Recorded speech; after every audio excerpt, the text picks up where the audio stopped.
Hi guys, welcome again, welcome back to my channel. In my last video I said we were going to talk about what you should be doing in medical school while waiting to write your step, or even you can actually do some of these things while doing your step, right? There is no rule that says you can't do them while doing your exams. Obviously your exams are your priority because your exams are like the first thing, but then also some of these other things are also time sensitive, so you have to find ways to incorporate them. Or maybe you are in your preclinical years and you're not allowed to do your step 1 yet. What should you be doing? So if you're interested in this content, stay tuned and keep watching. So first things first, guys, learn your material. If you're in first year and in second year, I'm not saying don't carry first aid. You can, but prioritize your schoolwork. Prioritize the things you're learning in class, your anatomy, your physio, your biochemistry, micro, because honestly, that's still the same thing. That step test, maybe to a different degree, maybe in a different style, but at the foundation, at the core of it, is going to be the same content, same subject, plus a few things, which I will talk about in another video, right? So the first things, guys, learn your material. Learn your material, especially if you're just starting. If you've gone for a medical school, it's not too late, right? If maybe you're in fourth year or you're in fifth year, you feel like, maybe there are things that I need to know, or I feel like I have a very large knowledge gap, you can start today. Just imagine what you would know if you consistently study in a year, right? A year from today, like you would know so much. But then it doesn't pay if you now say, maybe I have just a short time to graduate. I'm just going to, cry and lament. Don't do that, okay? Start today. And then the prime obviously is when you just started, first year, second year, third year. Learn your material well, okay? 1. 2, join an organization. And I'm not saying this is in no particular order, not from most important to least, no. All of them are important. Join an organization. There is always an organization to join, guys. It can be the African Medical Students Association in your group, the Christian Medical Association in your group, the Muslim Students Association in your group, people that are interested in maybe the science club for this, aspiring that organization, and it's going to help you. Join. Guys, join. It helps for a lot of reasons. 1, you remember I talked about the non-exam things in my first video. These are actually some of the things that you can actually add in your application just to make you look like someone, not to make you look like, to show that, you are an all-round person, okay? So I'm sure that there will be one organization at least that would fit you. So try to look for it. Don't shy away, just try, put yourself out there, join, and you might actually see something that you like, see something you enjoy, and you don't even know those you're going to meet, and trust me, relationships go a long way, okay? 3, which is a continuation of 1. If you can, take up a leadership role. I've heard a program director, a doctor in the US say, when he's reviewing applications and he sees, it might just be something as simple as just being a class rep. You don't have to be the president of the 60 medical students or the president of, this or that. No, just something that shows that, you're able to take initiative, you're able to lead yourself, lead other people.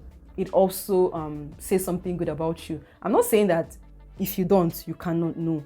I'm just saying things that make you look good. And also, really, medical school might never really happen again, and you don't know when you'll be in this kind of environment or this kind of atmosphere. So it might be something that you might just be willing to try, because maybe in your teens and your early 20s, late 20s, 30s, and it might just be something that you might just be willing to try and see if you would enjoy it, okay? Number 4, you should try to have a relationship with your teachers. Not just come to class and the whole of 6th year, there is no one teacher that at least knows your name. Not saying that, it would spoil your chances of being successful. Absolutely not. But it does help if you have 1, 2 few teachers that know who you are. Remember, they can always give you reference letters. They can give you letters of recommendation. They can give you opportunities.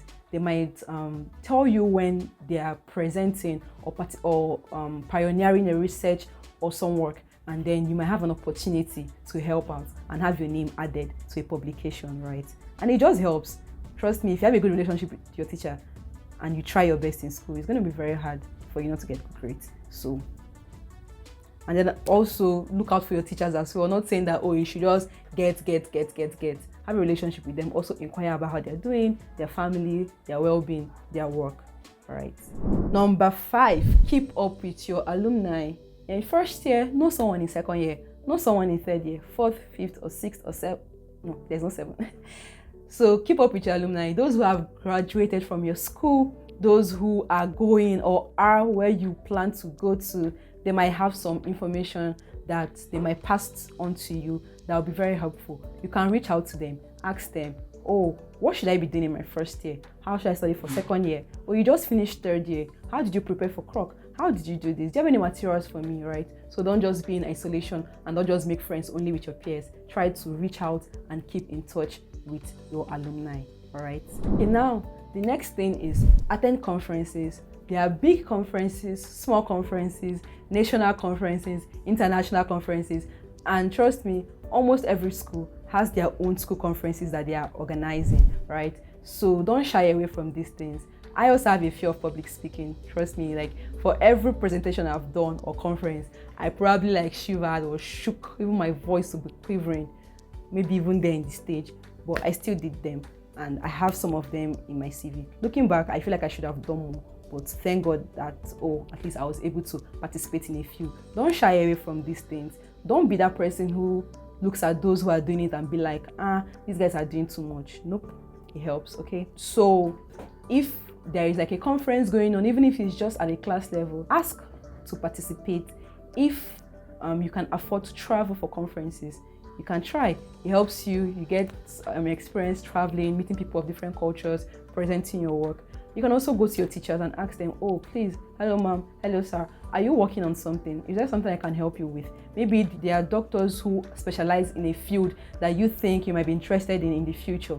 You can go to them, ask them, oh, do you have any work you're doing in this field? Or I would like to participate. I would like to know more about this thing. Or can you help me or point me in the way I should go?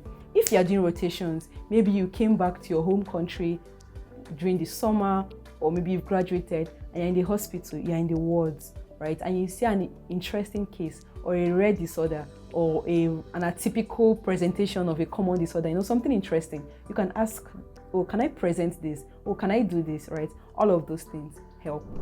Now, my last point would be, you should also have a life. Medical school is 6 years plus. That plus is like the time that it takes for you to figure yourself out before you get a license and start to practice as an actual physician. And even when you start practicing, it doesn't get easier, right? So don't postpone your joy, don't postpone your interest. If there are things that, you think that you might want to do this, or maybe you want to learn how to swim, or you want to travel, don't wait till when I graduate, I'll take a trip. If you can, maybe travel once in a year. I'm not saying do these things at the detriment of your studies, no, but maybe find a way to incorporate them. Or maybe you think that, maybe you have traveling as an interest. You might not be able to afford to travel once a month, or you might not be able to have the time, the luxury to travel once a month, but you can travel once in 3 months, you can travel once in 6 months, right?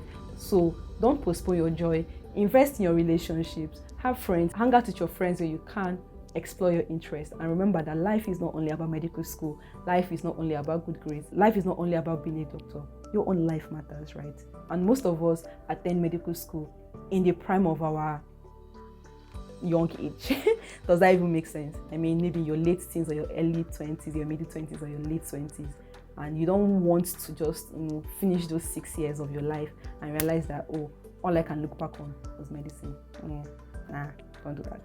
All right, guys, thank you for sticking with me to the end of this video. If you have any other ideas, if you have any other suggestions, something that you think, you can also absolutely do this while still in medical school, don't forget to comment. Drop it in the comments. Somebody might be reading, somebody might see it, and who knows, it might inspire someone. All right, thank you guys so much. I'll see you guys in my next video. Bye.